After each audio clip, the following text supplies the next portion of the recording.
పిల్లలో పొదుగు వాపు లక్షణాలు ఎలా ఉంటాయంటే ఆవులు బక్కగా కావడము, పాలు అనేవి పసుపు కలర్లో రావడము, సరిగా పాలు రాకపోవడం, కొత్తగా ఈనిన ఆవు అయినా కానీ సరిగా పాలు ఇవ్వకపోవడం, తినకపోవడం, పచ్చగడ్డి కానీ ఎండుగడ్డి కానీ దాన ఏదైనా వేసినప్పుడు సరిగా తినకపోవడము లాంటి లక్షణాలు అయితే చూడవచ్చు. పొదుగు అయితే పాలు పితికేది అది మాత్రం కొంచెం లావుగా ఉబ్బినట్టు పడుతూ ఉంటుంది. చాలాసార్లు ఈనిన ఆవుకి అవి పొదుగు పితికేది ఆవు సాగినట్టుగా అలా పడుతూ ఉంటాయి సిమ్టమ్స్. ఆ ప్లేస్లో మనం పాలు పితికేటప్పుడు పట్టుకున్నట్లయితే వాటికి కూడా నొప్పి ఉంటా ఉంటుంది. మనది బ్యాక్టీరియా ఫంగస్ లాంటి వాటి వల్ల వస్తూ ఉంటుంది. ఈ బ్యాక్టీరియా ఫంగస్ అనేది ఈగలు, దోమలు, ఆవుల మీద ఉండే పిడుదులు లాంటి వాటి వల్ల ఒకదాని నుంచి ఒకటి అంటుకుని అంటు రోగంలా ఒకదాని నుంచి ఒకటికి వెళ్తూ ఉంటుంది. ప్లస్ అలా కూడా వాటి ద్వారా కూడా బయట నుంచి గాలి ద్వారా వస్తూ ఉంటుంది. అండ్ వాతావరణ మార్పుల వల్ల కూడా వస్తూ ఉంటాయి. అండ్ ఇవి కట్టే ప్లేసులు అయితే ఉంటుందో కుదిరినంత వరకు అయితే తరిగి ఉండకూడదు, పొడిగా ఉండాలి.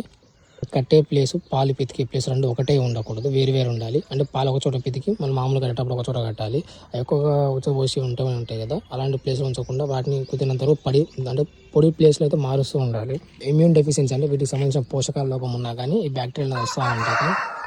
పాలు పెరుగు తోడినప్పుడు కూడా పెరుగు సరిగా కాకపోవడం, పెరుగు జిగడగా కావడము, జిడ్డు కావడము, అంటే టేస్ట్ కూడా అసలు ఏది లేకపోవడం లాంటివి జరుగుతూ ఉంటాయి. కూడా తగ్గిపోతూ ఉంటుంది. కొన్నిసార్లు పాలు కూడా నార్మల్గా పెట్టినట్టయితే అవి కూడా జిగటగా మారి గడ్డ పెట్టినట్టు అవుతూ ఉంటుంది.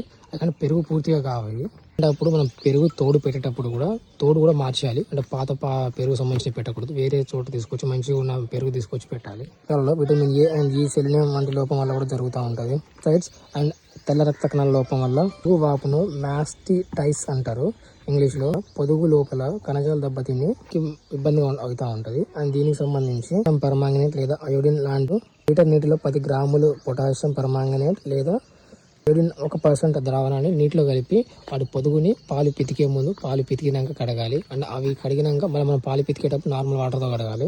2 సార్లు కడగాలి. విటమిన్ హెచ్ బయోటిన్ అనే సప్లిమెంట్ అనేది న్యూట్రియన్స్ రూపంలో వాటి తినే ఫుడ్ రూపంలో ఇవ్వాలి. రూపంలో తెలుసుకోవాలంటే CMT కాలిఫోర్నియా మాస్టిస్ టెస్ట్ ద్వారా కూడా పొదుగు వాపు తెలుసుకోవచ్చు. అంటే పోషకాల లోపం కూడా క్లియర్ తెలుసుకోవచ్చు. అంటే నిమ్మకాయ అని విటమిన్ సిని 6 రోజుల పాటు వాటి తినే ఆహారంలో రోజుకు 2 సార్లు ఇవ్వడం మంచిది.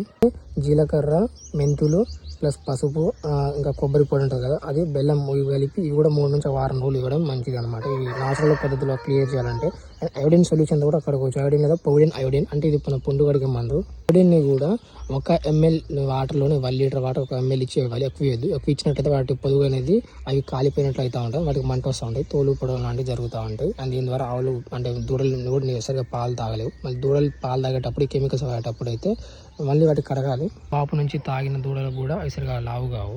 అనేవి అవి తినే గడిలో దొరకవు. కొన్ని అయితే ఖచ్చితంగా మనం బయట నుంచి ఇచ్చుకోవాలి.